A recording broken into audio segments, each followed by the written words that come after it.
नमस्कार, आप देख रहे हैं आवाज इंडिया। मैं हूं सीमा। स्वागत है आपका बॉली आवाज जंक्शन में, जहां हम लाते हैं बॉलीवुड, म्यूजिक, ओटीटी और ग्लैमर जगत की सबसे बड़ी और सबसे चर्चित खबरें।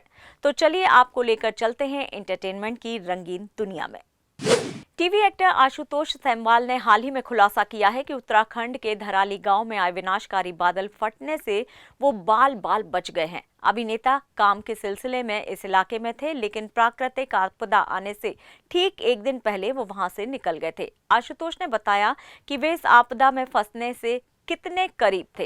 उन्होंने कहा कि मैं सुरक्षित हूं, मैं ईश्वर का शुक्रगुजार हूं और मैं इस बुरे सपने से ठीक एक दिन पहले धराली से निकल गया। आशुतोष ने राहत और बचाव कार्य की तारीफ की और सभी के स्वस्थ होने की कामना की। उन्होंने कहा, सरकार न केवल लोगों की रक्षा के लिए है, बल्कि प्रभावित वनस्पतियों और जीवों की सुरक्षा के लिए भी हर संभव प्रयास कर रही है। मैं इस आपदा से सभी के शीघ्र ही जल्दी ठीक होने की कामना करता हूं। कपिल शर्मा के कनाडा स्थित कैफे कैप्स पर एक बार फिर से फायरिंग हो गई है। जानकारी के मुताबिक गुरुवार की सुबह यहां गोलियां चलाई गईं और गोलियों की 6 निशान खिड़कियों पर मिले हैं।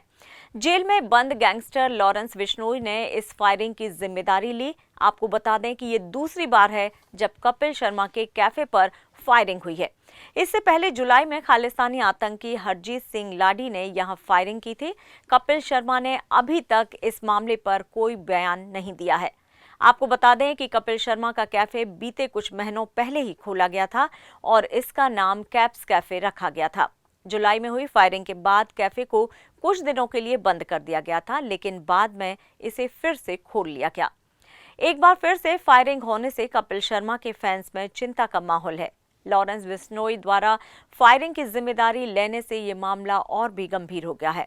अब देखना होगा कि क्या सच में लॉरेंस बिश्नोई ने ही ये हमला करवाया है। हंसल मेहता की आगामी सीरीज गांधी के एक नई उपलब्धि हासिल की है, जिसका वर्ल्ड प्रीमियर 50वें टोरंटो इंटरनेशनल फिल्म फेस्टिवल में होगा। ये series Toronto international film festival के प्रतिष्ठित प्राइम टाइम स्लेट में चुनी गई है और ये पहली भारतीय सीरीज है। सीरीज में प्रतीक गांधी प्रमुख भूमिका में नजर आएंगे। हंसल मेहता ने इस मौके पर खुशी जताते हुए सोशल मीडिया पर इस पर जानकारी दी। उन्होंने सीरीज का पहला लुक भी शेयर किया।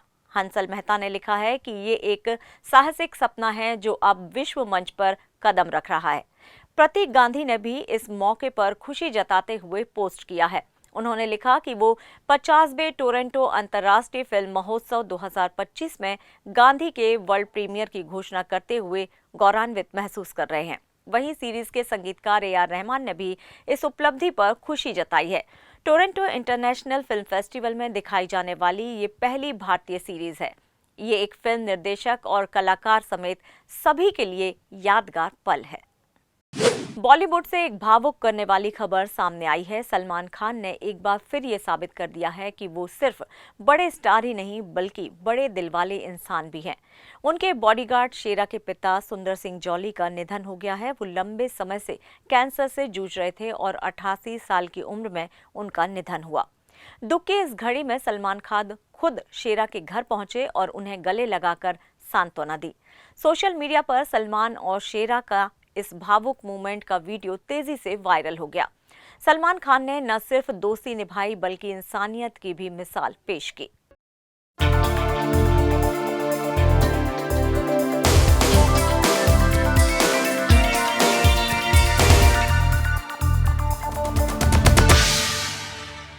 ब्रेक के बाद एक बार फिर से बॉली आवाज जंक्शन में आप सभी का स्वागत है। टीवी इंडस्ट्री की फोकस जोड़ी अंकिता लोखंडे और विक्की जैन को आखिरकार बड़ी राहत मिली है। दोनों की घरेलू सहायिका यानी कि हाउस हेल्प, जो बीते कुछ दिनों से लापता थी, अब सकुशल घर लौट आई है। इस खबर को खुद अंकिता ने सोशल मीडिया पर शेयर किया और अपने फैंस को बताया कि उनकी हाउस हेल्प अब सुरक्षित घर लौट आई है। पोस्ट में अंकिता ने लिखा, थैंक यू, आप सभी का दिल से शुक्रिया जिन्होंने हमारी चिंता में हमारा सपोर्ट और मदद की। गौरतलब है कि जब हाउस हेल्प लापता हुई थी तो कपल ने सोशल मीडिया के जरिए मदद की अपील की थी। फैंस और फ्रेंड्स, सेलेब्स ने इस मामले में उनका सपोर्ट भी किया। अब जब हाउस हेल्प वापस आ गई है तो सोशल मीडिया पर फैंस भी राहत की सांस ले रहे हैं। कमेंट सेक्शन में ढेरों लोगों ने खुशी जाहिर करते हुए कपल को शुभकामनाएं दी हैं। सेलिब्रिटी लाइफस्टाइल की चकाचौंध के बीच ऐसी इंसानी संवेदनाएं जब सामने आती हैं तो ये रिश्तों की अहमियत और सोशल सपोर्ट की ताकत को और भी ज्यादा गहराई से महसूस कराती हैं। सलमान खान और गुस्सा ये कोई नई बात नहीं है, लेकिन इस बार मामला जरा हटके था। सालों पुरानी हम दिल दे चुके सनम के सेट से जुड़ा एक किस्सा सामने आया जहां भाईजान का मूड बुरी तरह खराब हो गया था। रिपोर्ट के मुताबिक शूटिंग के दौरान कुछ टेक्निकल दिक्कतें आई, कैमरा बार बार बंद हो रहा था और इसी बीच सलमान गुस्से से तमतमा उठे। इतना ही नहीं, वो लड़खड़ाते हुए गिर भी गए और फिर बिना किसी से कुछ कहे सेट से बाहर निकल गए। सेट पर मौजूद क्रू और को स्टार सन्न रह गए। ये पूरा वाकया उस दौरान का है जब संजय लीला भंसाली की ये फिल्म बन रही थी और सलमान खान फिल्म के हर सीन को लेकर बेहद संजीदा थे। अब जब ये किस्सा सामने आया है तो फैंस भी हैरान हैं कि आखिर भाईजान के सब्र का बांध क्यों टूटा था। बॉलीवुड एक्टर शाहिद कपूर के फैंस के लिए एक चौंकाने वाली खबर सामने आई है। सोशल मीडिया पर इन दिनों एक शख्स का वीडियो तेजी से वायरल हो रहा है। वजह है उसका शाहिद कपूर जैसा हूबहू लुक। जी हां, इस लड़के को देखकर हर कोई ये कह रहा है कि ये शाहिद का डुप्लीकेट नहीं बल्कि जुड़वा भाई लग रहा है। एक्सप्रेशंस, स्टाइल और बॉडी लैंग्वेज तक इतनी मिलती जुलती है कि असली और नकली का फर्क कर पाना भी मुश्किल हो गया है। वीडियो पर लगातार कमेंट्स की बारिश हो रही है। कोई लिख रहा है भाई ये तो शाहिद का क्लोन है, तो कोई पूछ रहा है सच में कौन है असली शाहिद। वैसे ये पहली बार नहीं है जब किसी स्टार का हमशक्ल सामने आया हो, लेकिन शाहिद कपूर के इस डुप्लीकेट की पॉपुलैरिटी सोशल मीडिया पर काफी तेजी से बढ़ रही है। अब देखना होगा कि खुद शाहिद कपूर इसे देखकर क्या रिएक्ट करते हैं। बॉलीवुड में कई सितारों का सफर आसान नहीं होता और इसी लिस्ट में अब कायनात अरोड़ा का नाम भी जुड़ गया है। दिवंगत एक्ट्रेस दिव्या भारती की कजन और फिल्म ग्रैंड मस्ती से चर्चा में आई कायनात ने हाल ही में एक इंटरव्यू में बड़ा खुलासा किया है। कायनात ने बताया है कि जब उन्होंने फिल्म इंडस्ट्री में कदम रखा तब सुपरस्टार संजय दत्त और साउथ के एक्टर अजित कुमार ने उन्हें सलाह दी थी कि वो बॉलीवुड छोड़ दें।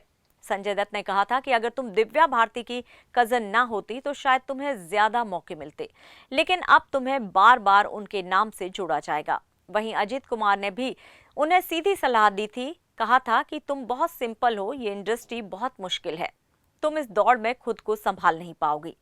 लेकिन कायनात ने इन सभी बातों को चुनौती की तरह लिया और अपने दम पर बॉलीवुड में जगह बना ली।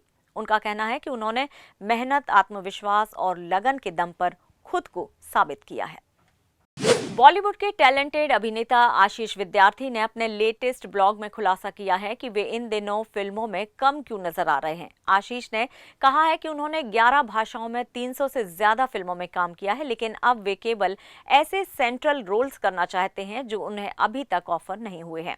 उन्होंने बताया कि वे एक्टिंग में किसी कमी की वजह से नहीं बल्कि सही भूमिका न मिलने की वजह से कम दिख रहे हैं।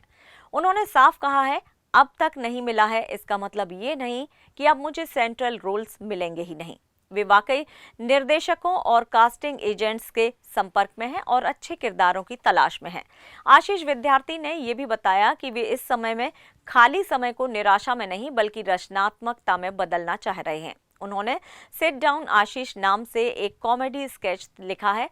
साथ ही वे मोटिवेशनल स्पीकिंग, ब्लॉगिंग और ट्रैवलिंग में भी सक्रिय हैं। उन्होंने अपने जीवन में कड़वाहट नहीं आने देने का खुद ही प्रण लिया है। आपको बता दें कि आशीष को द्रोहकाल, बाजी, सोल्जर और वास्तव जैसी फिल्मों में दमदार भूमिकाओं के लिए जाना जाता है। हाल ही में वे करण जौहर के शो द ट्रेटर्स में नजर आए थे। और फिलहाल बॉली आवाज जंक्शन में इतना ही, लेकिन आप देखते रहिए आवाज इंडिया। नमस्कार।